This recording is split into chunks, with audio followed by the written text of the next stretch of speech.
YouTube, TroyStarz Trucking. So yes, I have to give you guys some catching up. I have a lot of catching up to do. Right now I'm outside. I'm at a pickup here in For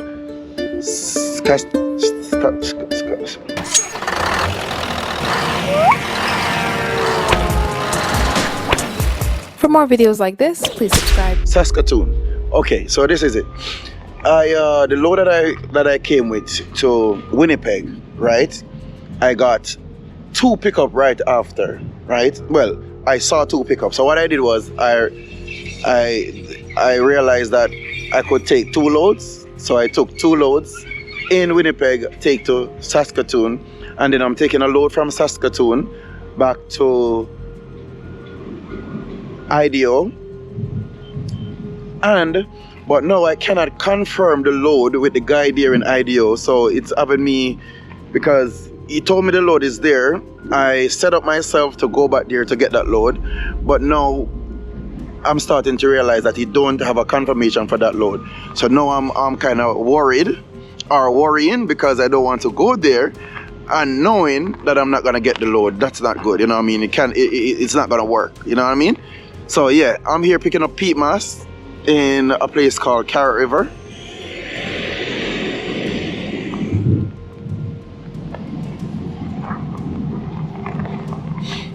Yeah, so I'm picking up peat mass, like I said, a place called Carrot River, and I'm outside in the cold, you know what I mean, and just getting some fresh air, talking to you, my peeps. So I just want to give you guys some catching up on what's going on, what the run is like, you know what I mean. I'm loading at the moment.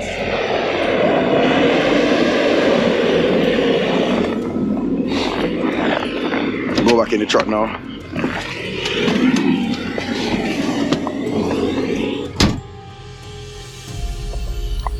Okay, that one was, outside was pretty cold.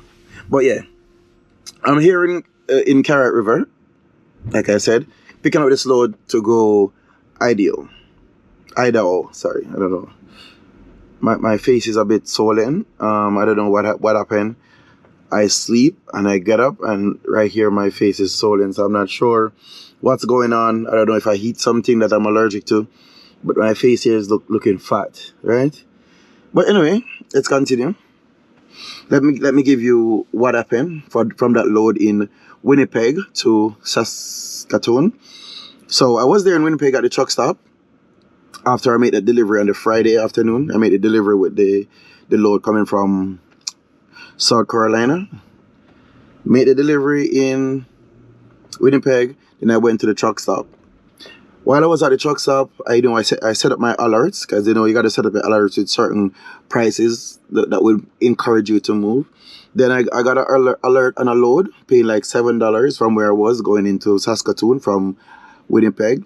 But right after that load, there was another one that came in, and when I look at it, they are both going at the same direction, same area, and they were paying pretty much not the same, but one was paying like $3,400, the other one was paying $2,200, right?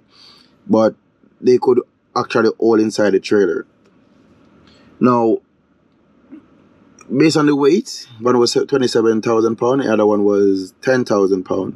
So I know I could carry everything.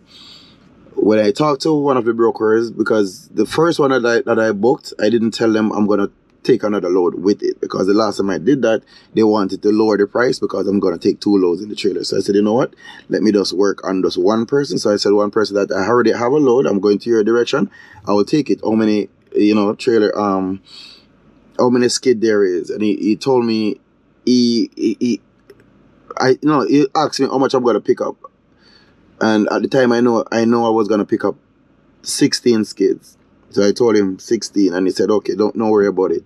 He can let it work or something like that. I'm said, okay, make sure, you know what I mean? So when I get there, I get to the first pickup that I had first. They weren't ready. When I get there, they're still putting the labels onto the pallets and stuff. So the load wasn't ready. So I said, okay. So I told the guy that was gonna load me that, you know what, I have another load I'm gonna pick up, so I'm gonna pick it up and come back. And he said, okay. Because I'm running with time, I have an e-log to work with, so I can't do a delay, and so anyway, I go find the other load, get it, tell the guy when I get there, he's gonna tell me, okay, you know what, I'll have a full load.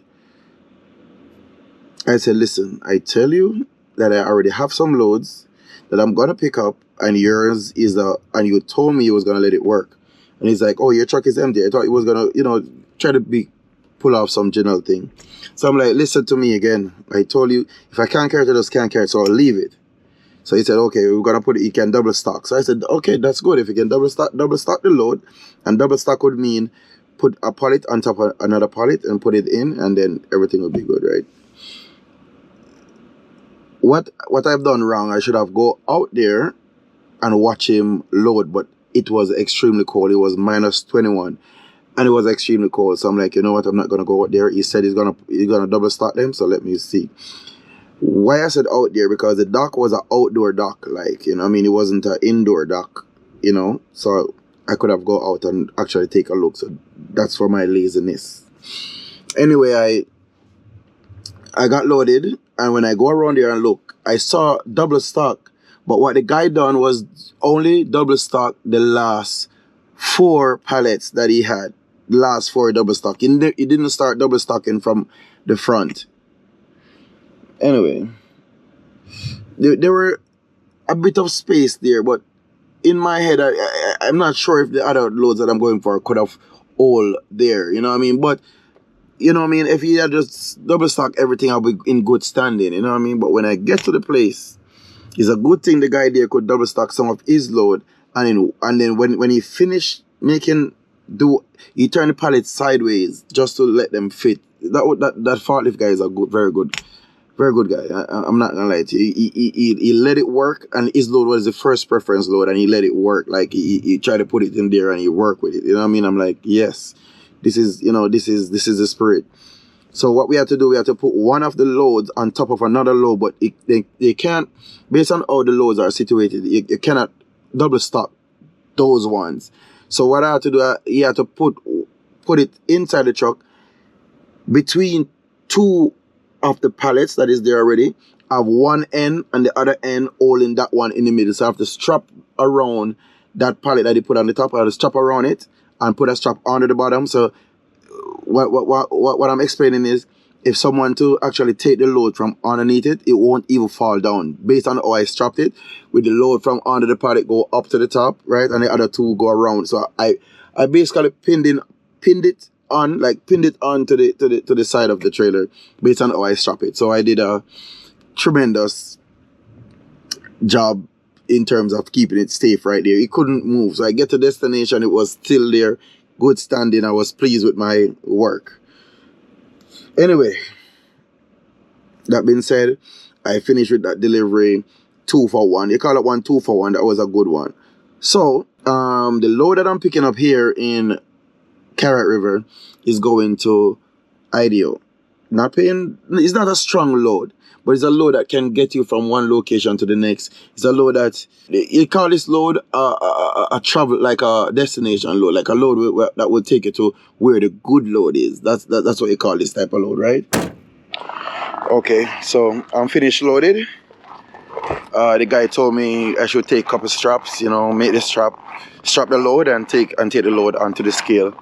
So that's what I'm gonna do. I'm ready now to go and strap this load. Danger.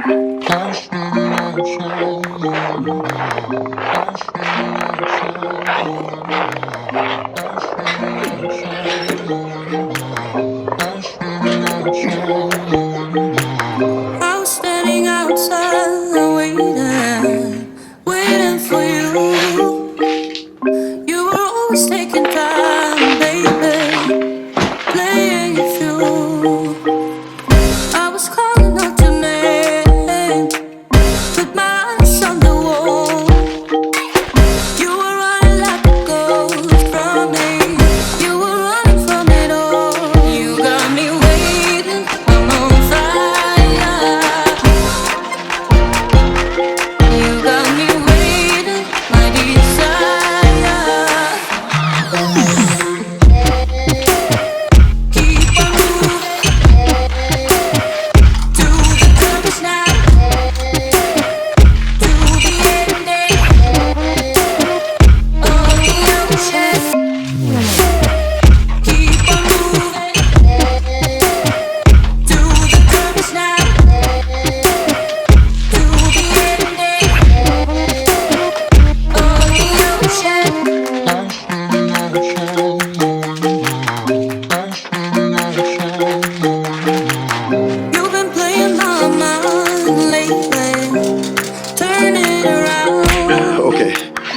finished strapping up the load. I'm gonna weigh the load on the scale now.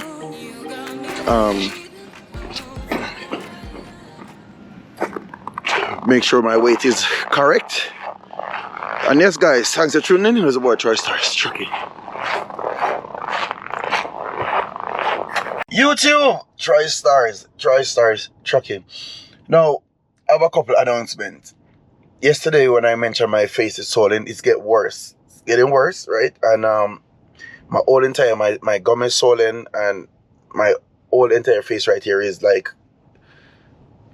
hard to move. I can't even eat properly. I have to use this side. You know what I mean? So I'm messed up at the moment, right? Now, this is a part of this is actually what a lot of drivers face out here when they're by themselves in the truck. You know what I mean? It's not an easy road. You know what I mean? Sometimes you have time like these. Sometimes it's all nice and dandy and everything is good. And next time you have to doctor yourself, you have to take care of yourself, you have to do everything. At this point I don't know what is the issue, but I have to bear it. You know what I mean? I have to man up.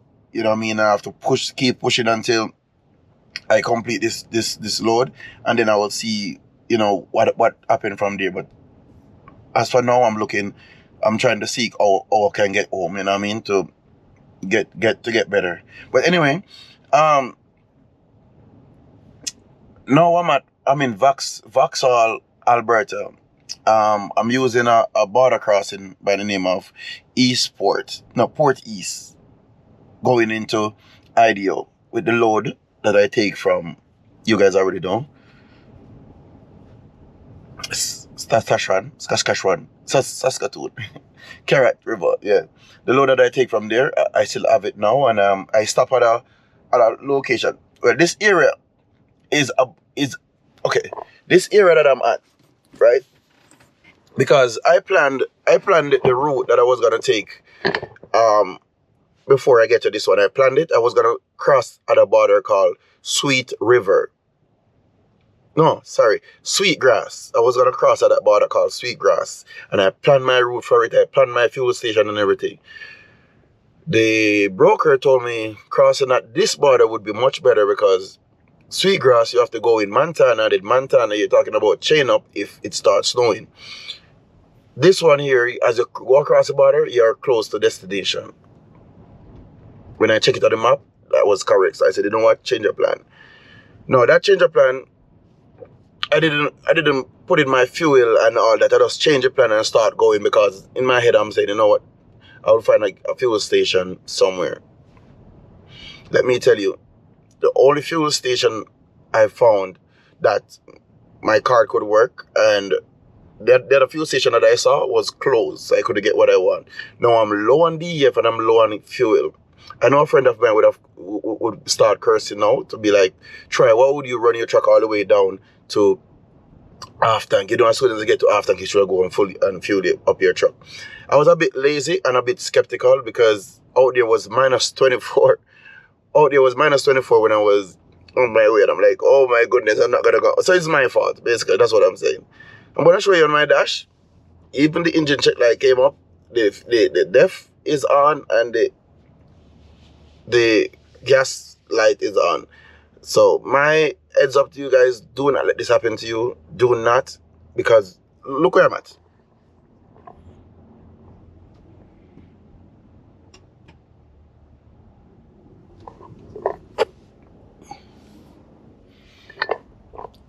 Nothing is around here, and the breeze is extremely strong. So what I'm gonna do, I'm gonna pull the door. I'm just gonna put the camera out here, just so you guys will hear what the breeze is going on. The wind is going on. Hold on.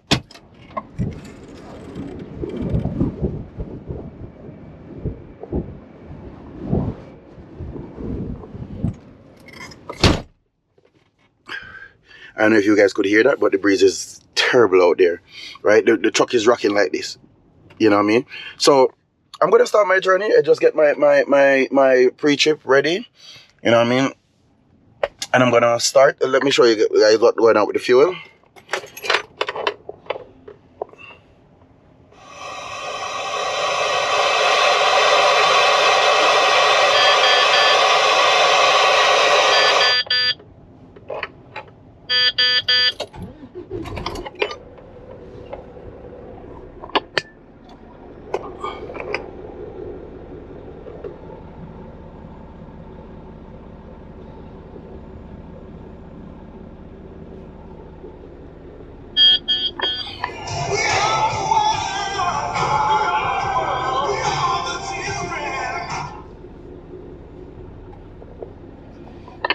So now you guys know what I'm talking about. So my face is hurting.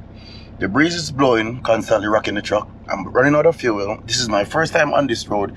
It's a bunch of things going on at once. You know what I mean? This is my fault though. But I just wanted to highlight it to you guys that you guys are coming out here. You guys are already out here. Do not. Especially when the first time you're going on a route. Make sure your tank is full.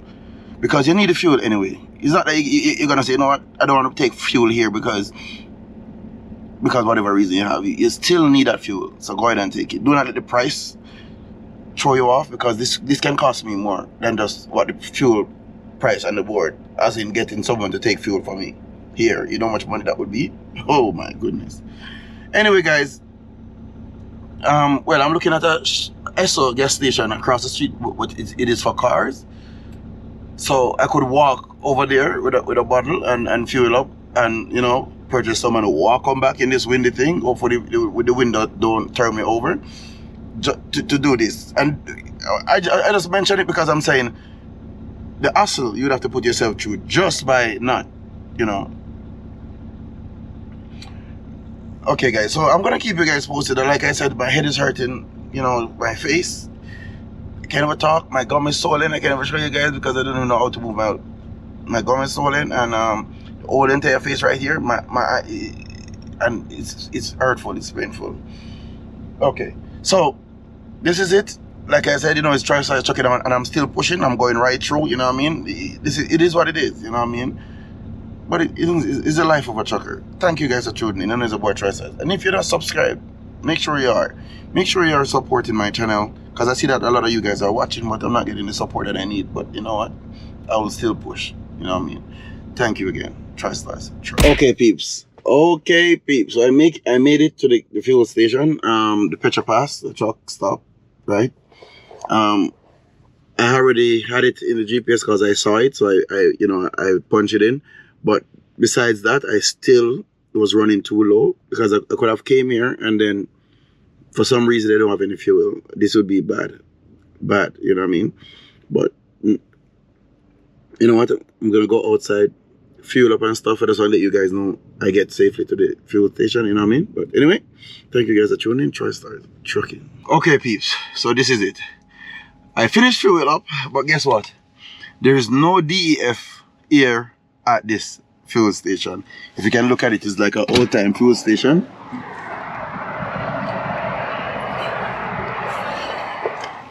Oh, there's a truck waiting on me. Okay, it's an old-time fuel station. There's no DEF here.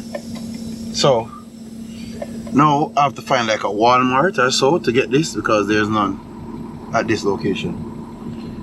And this is the same thing I was trying to explain to you guys. You have to be careful. You cannot run your truck down like this. I know the veterans now are saying, what is TroyStarz doing? And he's here making videos telling people what to do and stuff like that, and he's out there doing madness. I could have not video this or film this or record this to put it out. I could have not, but I still do it. Reason being, I don't hide anything. I want to show the plain truth, what is happening. Sometimes we do make mistakes. Sometimes we do some stuff that we think we are genius. You know what I mean? You know, it's not me alone. Leave it in the comments. You know what I'm talking about. But anyway, guys, I'm gonna go to the Walmart to get this DEF. So I can buy maybe 4 bottles. 4 bottles will fill it, but 2 bottles will get me to another truck stop where I can fuel it up the right way. You know. But anyway, I'm full on gas. I'm full up, but on DEF it's still there with the engine check light. So I'm just gonna go get it at the Walmart. Okay, peeps, so I'm at the Walmart. The Walmart was like 0.6 miles away. You know, when you have the Rand McNally, you can just go on the Walmart. You can tell you where all the Walmarts are, right? So you can see where I'm at, right? So there's a Walmart. I'm in front of it. It's pretty big parking spot, and you can always come to a Walmart. I always tell you guys this: if you run out of truck stop, you can find a Walmart and you can go there and park. Typically, you'd want to go where the delivery area is, close by, and leave space so that trucks can go deliver. Okay, you're not delivering. You just want to go there and park to make it seem like you're delivering, so no one wake you. Well, if you park too close, someone will wake you. But yeah, this is it. I'm gonna go inside the Walmart, get that DEF, get 2 bottles of it, and put it in the truck, and then start my journey. You know what I mean? So thank you guys for tuning in, and I'm just keeping you guys up to date. What I have to go through because of my carelessness. I'm telling you the extra stopping and the back and forth that I have to do now just because of me. Boy. Anyway, thanks. Okay, guys. So I just came out from the Walmart, and I have my everything that I bought here. I'm gonna show you guys. I did a little bit more over shopping than what I go to get. I get some juices and chips and cashew. You know what I mean? Drumstick. I don't know why. And some of these juice. I love these. Right? These are my favorites. Yeah, those biscuits are my favorite. It have a type of burn. Like a type of burn roast taste to it. It's very recommend you try one of these biscuits here. Okay, so I got the DEF. I buy about 3 of them. Was the only 3 they have in there, so I bought 3. And I saw this icebreaker thingy that said ice melt, and it's like effective. So this is it. I don't know when I'm gonna need it, but I just bought it because it was there for like what it was, $6. I said, you know what, let me buy that bottle, because sometimes you just want that one little push, to get you off when you're stuck. And $6 can let you avoid, you know, a $400 or $250 by just this getting you moving, or the chains, which I have a chains already. I need to talk to you guys about the chain issue. Now, I bought window wash. So let me give you an heads up. At the fuel stations, these are like $5 something, or they want to say, you know, buy 2 for $9. These stuff, and I get 1 of them for $2.98. So I just buy a case. I have in the truck side already, but I couldn't pass that $2.98, so I just bought 1. But anyway, guys, I'm just gonna put these DEF in the truck and put the other stuff in the truck side and put the food inside the cab. And that's an update. Thank you guys for tuning in. TroyStarz. For more videos like this, please subscribe.